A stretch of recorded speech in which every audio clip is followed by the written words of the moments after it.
वस्तुपुर नाम के एक सुंदर से गांव में बिरजू नाम का एक लड़का रहता था। गांव में सब यही समझते थे कि बिरजू से होशियार और समझदार पूरे गांव में कोई नहीं है। इसलिए उन्हें जो भी समस्या आती है वो सब पहले बिरजू के पास ही जाते हैं।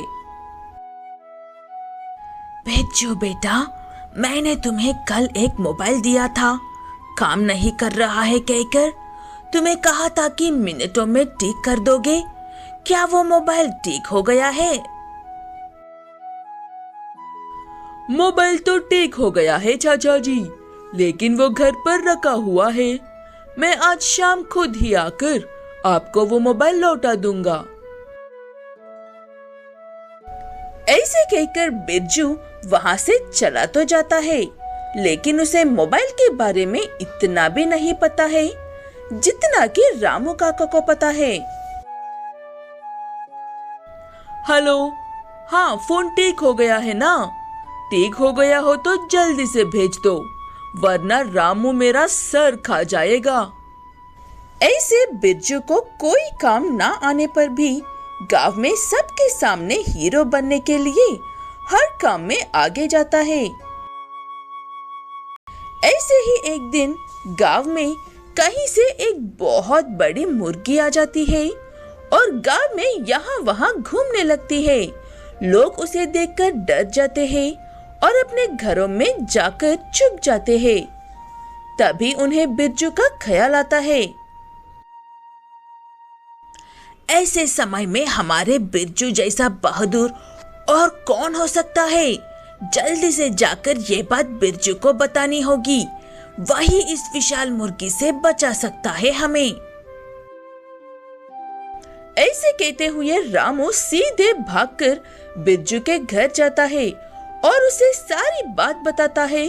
वो सुनकर बिरजू को रामू की बातों पर यकीन नहीं होता है, इसलिए वो ऐसे कहता है। बस इतनी सी बात है, आप निश्चिंत रहिए रामू काका, मैं सब संभाल लूंगा।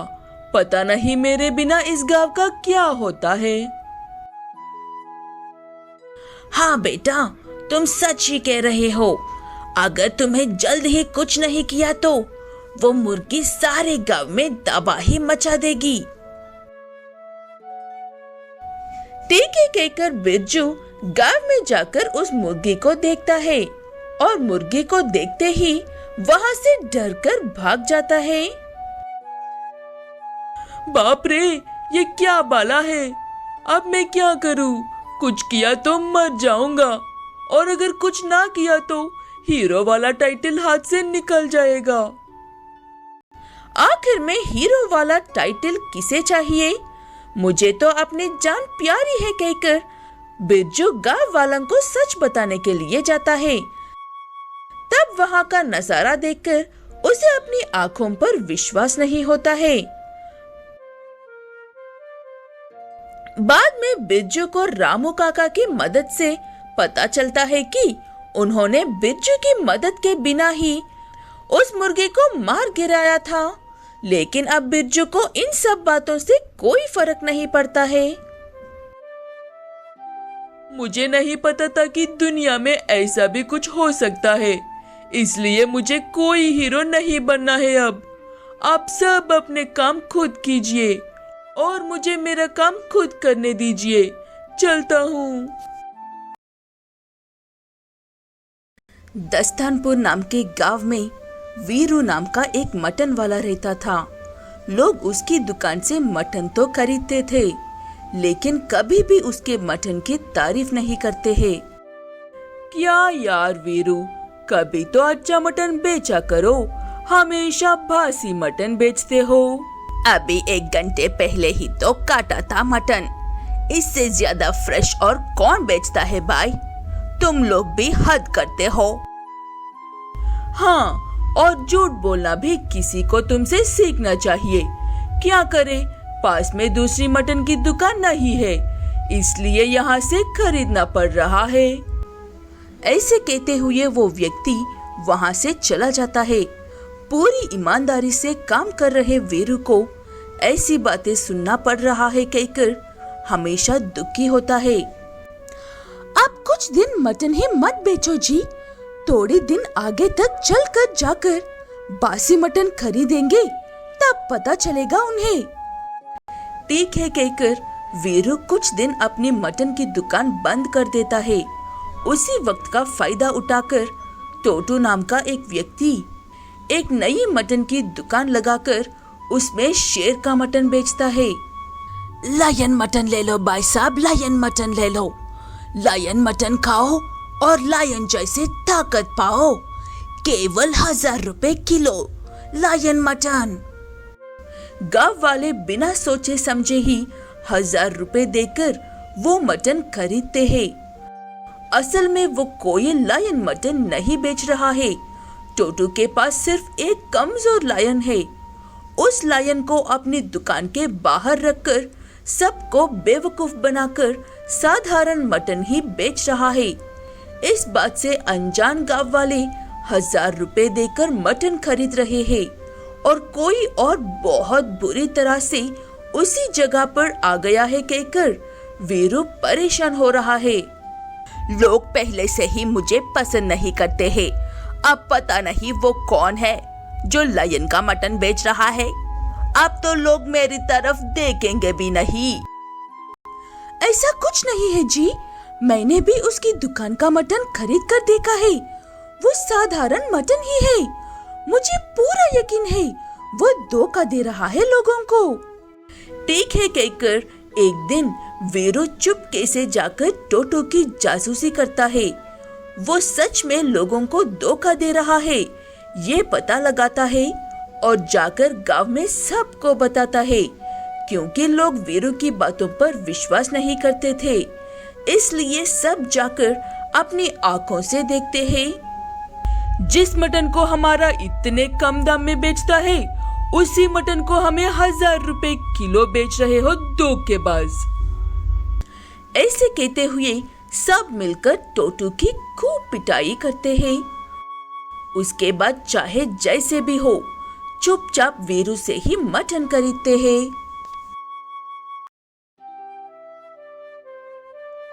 मधुर नगरी एक बहुत ही खूबसूरत गांव है। वहां की नदियां, नदियों के किनारे खेत, खेतों में गाती हुई चिड़िया। प्रकृति से प्यार करने वाले के लिए मधुर नगरी स्वर्ग से कम नहीं है। बहुत देर हो गई है माँ, अब हमें जाना होगा। फिर कभी आएंगे तो कुछ और समय रुकने की कोशिश करूंगी। ठीक है बेटा, अपना ख्याल रखना। अगर रुक जाते तो मुझे अच्छा लगता, लेकिन तुम शहर वाले बच्चे कुछ ज्यादा ही व्यस्त होते हो। इतने प्रशांत और सुंदर गांव में एक छोटे से घर में जया नाम की एक बूढ़ी महिला अकेली रहती है। हर साल गर्मियों की छुट्टियों में जया की बेटी गीता अपने बच्चों के साथ गांव आती है और 2 दिन रहकर चली जाती है। अब मुझे मेरे पुराने दोस्तों के पास लौट जाना चाहिए। एक वही तो है जो हर वक्त मेरे साथ रहते हैं। जया अपने अकेलेपन को दूर करने के लिए आसपास के जानवर और पंछियों से बातें करती है। उसी में जया की सुबह और शाम हो जाती है। ऐसे ही एक बार एक कौवा जया के घर के पास आकर लगातार पुकारने लगता है। क्या बात है कौवे, इतना क्यों पुकार रहे हो? शांत हो जाओ। ऐसे कितना कहने पर भी वो चुप नहीं होता है। देख देख कर उसे भूख लगी होगी सोचकर जया उस कौवे को खाने के लिए कुछ डालती है। तब वो कौवा खाकर वहां से चुपचाप चला जाता है। लगता है इसे भूख लगी थी। ये बात मैं पहले ही समझ जाती तो इसे इतना चिल्लाना नहीं पड़ता। ऐसे वो कौवा हर रोज जया के घर के पास आता है और उसे खाना देने तक काव काव करता रहता है। जया भी उसे खुशी खुशी खाना डालती है। फिर एक दिन अचानक से जया की तबीयत खराब हो जाती है। कौवा आकर काव काव करता है लेकिन जया बाहर नहीं आती है। तब कौवा खुद ही अंदर जाकर देखता है। घबराओ मत जया देवी, मैं एक जादुई कौवा हूँ। मुझे मिले एक श्राप की वजह से मैं खुद से खाना ढूंढकर नहीं खा सकती हूँ, इसलिए हर रोज तुम्हारे पास आती हूँ, लेकिन मैं तुम्हारी मदद कर सकती हूँ। ऐसे कहते हुए वो जादुई कौवा जया को पहले जैसे ठीक कर देता है। मुझे लगता था कि मैं इसे बिस्तर पर अपनी जान दे दूंगी और मुझे देखने के लिए भी कोई नहीं होगा, लेकिन तुमने मुझे बचा लिया। तुम्हारा बहुत बहुत शुक्रिया।